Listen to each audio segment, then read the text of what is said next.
In this classic Chinese folktale from the Warring States period, a man named Chu Yi loses his sword in the river but foolishly marks the boat instead of retrieving it immediately.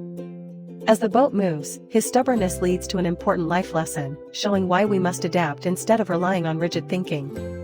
A timeless story for kids and adults alike. During the Warring States period, a man from the state of Chu named Chu Yi set out on a long journey. As soon as he boarded a sturdy wooden boat, there was a sudden plop. His sword had slipped into the rushing river.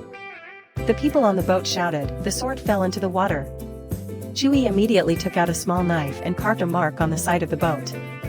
Then, he said to everyone, this is where my sword fell in. The others looked at him, puzzled.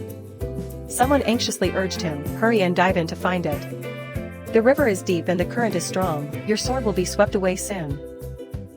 But Chu Yi replied, no need to panic. I've made a mark. The boat continued onward. Another person, unable to hold back, pressed him again, if you don't go after it now, the boat will keep moving farther away, and you might never find it. Yet Chu Yi remained confident. No need to rush, he said. The mark is right there. He seemed certain that as long as the mark remained, no matter how far the boat traveled, he could always retrieve his sword. As time passed, the boat finally reached the shore and stopped. Only then did Chu Yi jump into the water at the spot where he had made the mark to search for his sword.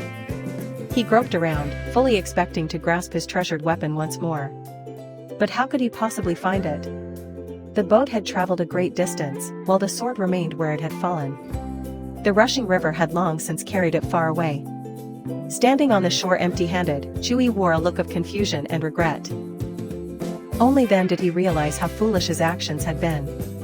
Children, this story teaches us that we must not cling to rigid methods. Instead, we must learn to adapt flexibly to better face life's challenges.